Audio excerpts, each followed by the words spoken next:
Happy morning, students. Today we are going to see the subject machining process. So far we have discussed past 3 classes. What do you mean by lathe machine? What are the parts of the lathe machine? And what are the accessories are used to perform the operation on the lathe machine? Today's class we are going to see how to specify the lathe machine and what are the different operations that can be performed on the lathe machine. If you are going for the lathe machines are available with the different varieties, different sizes, different categories are available. But today we are going to see how to specify, specify, or we may call it as designate the lathe machine, and which are all the major requirement of the lathe machine should have when you are purchasing the lathe machine.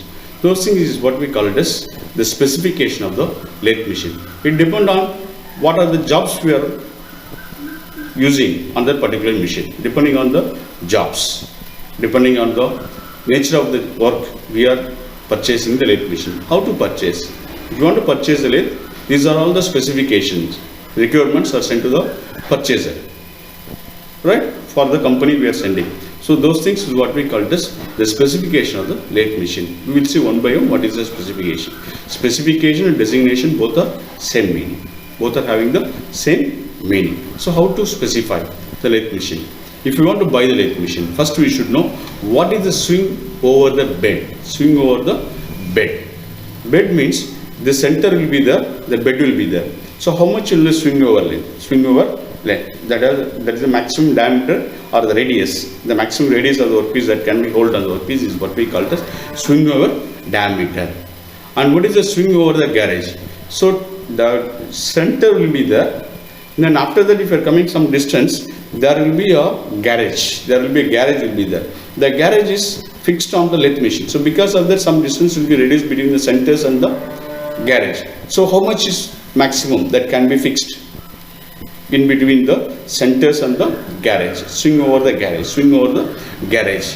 What is the height of the center over the bed? How much distance from the bed to the center? And the maximum distance, how much size, maximum length of the workpiece that can be held in between the live center and the dead center, right? So those things are there. Then what is the length of the bed? From the headstock to the tailstock end, both the ends will be there in between the length, right? What we call this length of the bed. And how much is the width of the bed? Bed will be there. How much width of the bed? How much width of the bed? What is the most taper of the center? Maximum center size. Right, we are having live center, dead center. So according to the taper, only we can select the centers. So how much is the maximum bore diameter? That most taper. Diameter of the hole on the spindle. Because to feed the bar from backside, what is the maximum diameter of workpiece that can be feed? That is referred by using the diameter of the hole on the spindle. Faceplate diameter. We are using the faceplate. What is the faceplate diameter? Size of the tool post. How much big that tool post is? Whether it is a 4-way tool post, or single weight tool post, rock ram tool post, or the camp tool post. In that, what is the size of the tool post? And how many speeds we are getting? How many speeds are getting? By changing the gears or changing the belt, number of speeds on the spindle. And what is the lead screw diameter and the pitch? Lead screw pitch. Lead screw pitch decides the number of, decides the threads what we are able to make in the lathe machine. The thread is deciding. Lead screw pitch. Lead screw pitch.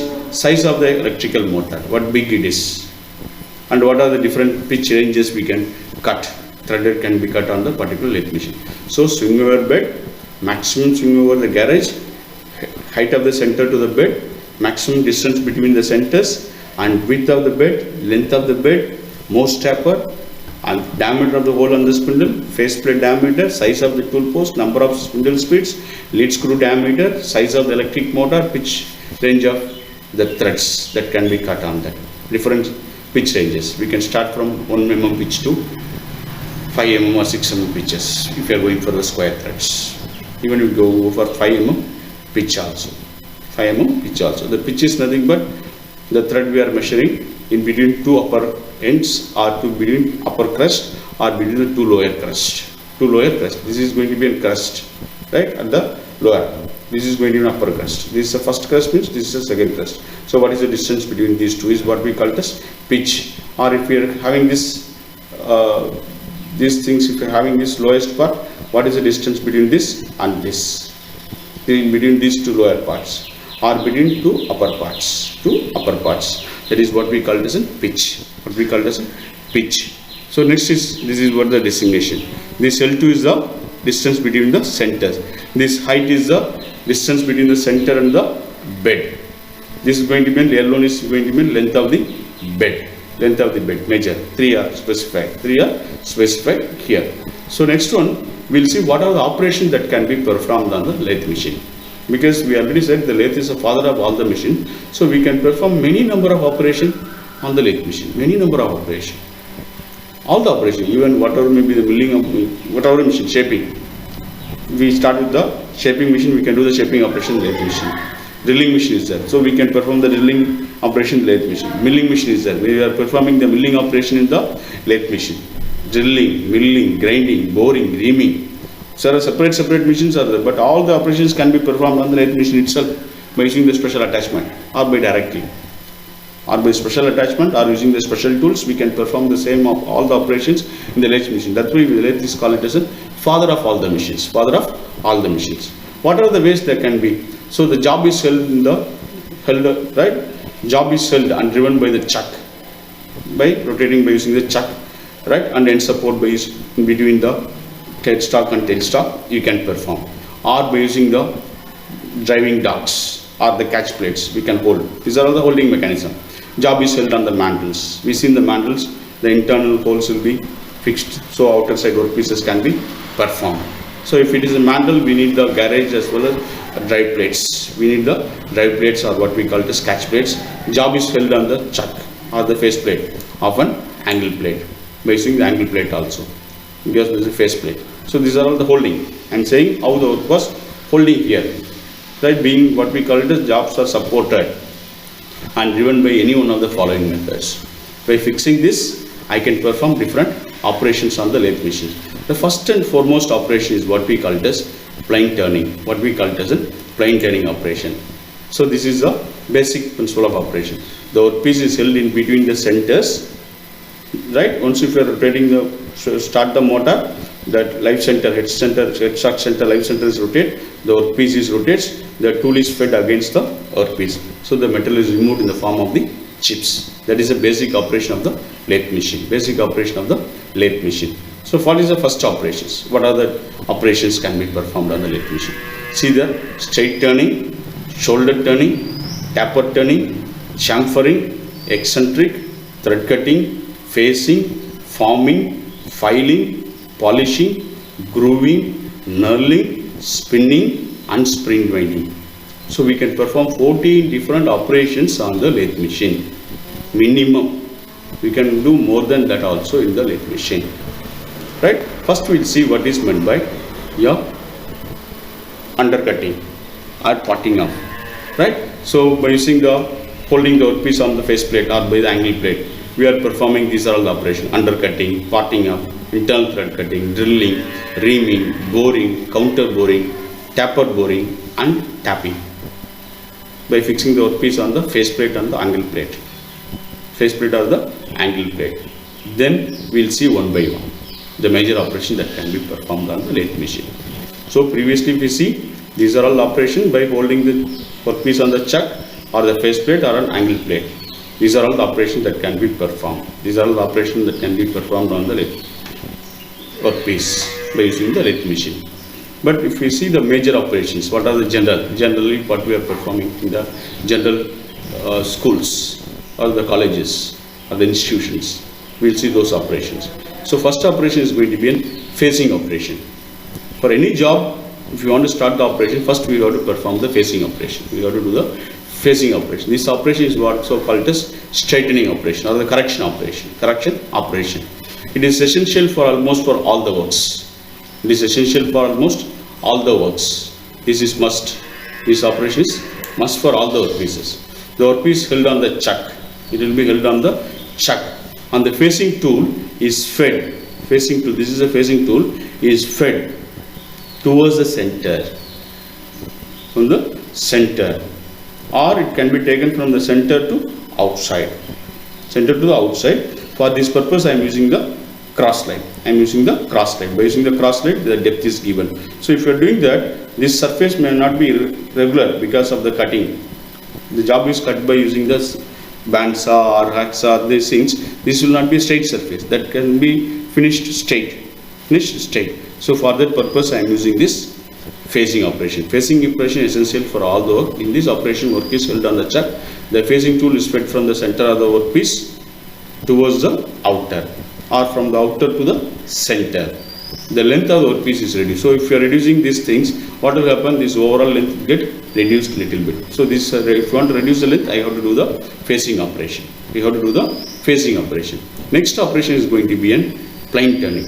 Before doing the plane turning, we have to do the phasing operation. What is a plane turning?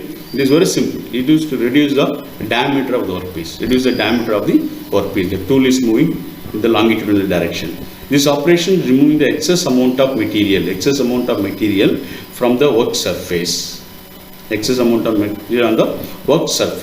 cylindrical workpiece. It is used for cylindrical workpiece. In this operation, work can be either held by the chuck. It can be held on the chuck or only in between the centers. Longitudinal feed is given to the tool. Mostly it is given by the moving the garage. This can be done by manual as well as automatic. We can use the lead screw. We can give automatic feed also. In the plane turning operation. Next operation is going to be step turning. Both the plane turning and step turning will have the same operation procedure. But in case of plane turning, the diameter is going to be a uniform diameter. Same diameter. Here the 25 mm diameter is reduced to 20 mm, means the entire length is reduced for 20 mm. In case of step turning, it is reduced step by step. Operation carried with the same operation by different diameter. See, this is 25 mm, then this may be 18 mm, and this may be 20 mm. Step by step it is going. What we call it as step turning. The next one is going to be a drilling and reaming operation. How the drilling and reaming operation is carried out on the workpiece. Drilling is a process of producing the cylindrical hole on the workpiece by using the tool what we call as drill bit. So here how it is performing, making the hole on the workpiece width of the drill. In this operation, workpiece is held on the chuck. And drill is mounted on the tailstock. Drill bit is mounted on the tailstock. So the workpiece starts rotating. Once we are switching on the machine, spindle rotates, workpiece rotates. Right? Once the workpiece rotates, we can feed this tool manually by rotating the hand wheel. So we can make the hole. So how the feed is given? By rotating the tailstock hand wheel. So we can use the drilling the hole. And the reaming is going to be a finishing operation. After drilling the hole will have some burrs. The hole is not having the proper surface finish. So we are going for reaming. Reaming means it's a fine finishing. It is removed in terms of microns. Right? The reaming is not flute. The drill bit will have the flutes, but the reamers will have the cutting edges on the stakes, on the circumference. This is the thing. It will be on the circumference. Once it is rotating, it just rubbing. It is finished the job. The operation is finishing the previously drilled hole. So reaming is done after the drilling only. So this operation is finishing the previously drilled hole. In this operation, reamer is held on the tailstock. And is fed into a whole similar way of drilling. By the manual process, we are rotating the wheel of the tailstock. We can finish it. The hole. Right? Reaming. And then boring and grooving. Both are having the similar operation. The boring is a process of enlarging. The drill bits are not available with the variety size. There will be standard size are available. If you are going for drill bit, it is having 8 mm, 8.5 mm. After that, we are not having 9 mm drill bit. We will have 10 mm.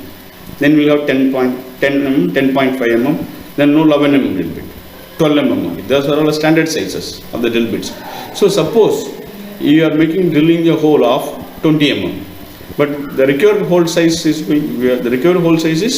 23 or 24. Take the example 23.6 or 23.7 or 22.8. But if you are going for that, we are not having the drill bits of those fractions.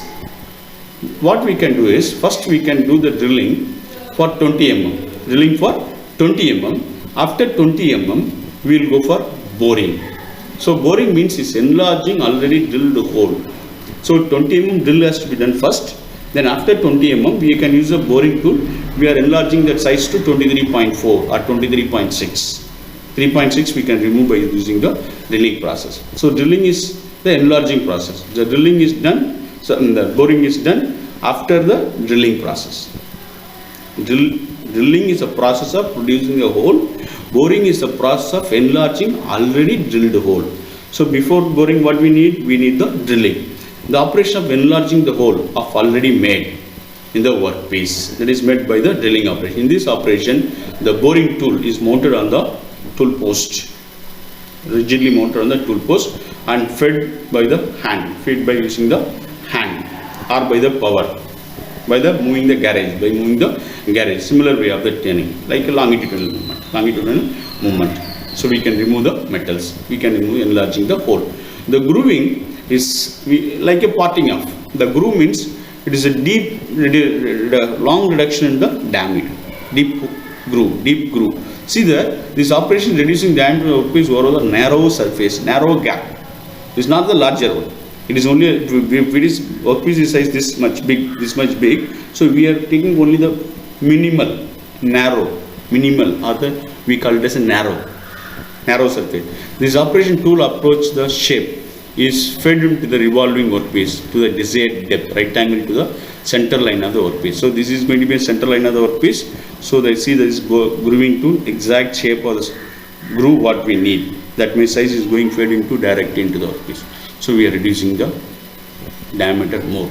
Sudden reduction in the diameter, what we call it as a groove. So there is one groove, there is another groove. Grooving can be done. So next is going to be threading and knurling. What is meant by threading? Thread is nothing but a helical groove on the circumference of the workpiece. So this is going to be an workpiece. On this workpiece, we are producing the helical groove along the surface. Right? The threading is an operation of cutting the helical groove on the external cylindrical surface of the workpiece. In this operation, the workpiece is held on the chuck or between the centers, and threading tool, separate V tool is there, square tool is there. If you want to cut V thread, we need the V tool. If you want to cut the square thread, we need the square tool. Is fed longitudinally along the revolving works. How much that is feeding? It is depending on the pitch of the thread to be cut.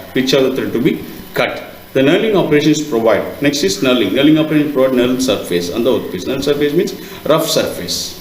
In this operation, knurl tool is used, moved longitudinally on the revolving workpiece. So this will be the workpiece. This will be the knurling tool. So once if we are pressing, we are moving the tool slightly slowly. So whatever may be the impression on the tool will be impressed on the workpiece. That impressions, right? Impressions on the workpieces. That is what we call it as knurling. For knurling, we are using knurling tool. For boring, we are using boring tool. For grinding, we are using the grinding tool. Right? So reaming, we are using the reaming tool. So threading and reaming. See the threading? So there will be a groove, helical groove cut on the circumference. So knurling, making the roughness surface on the cylindrical workpiece by using the knurling tool. So knurling and thread cutting. So next is going to be taper turning. Next is what we call it as a taper turning. So taper turning we will see in the next class. Thank you very much.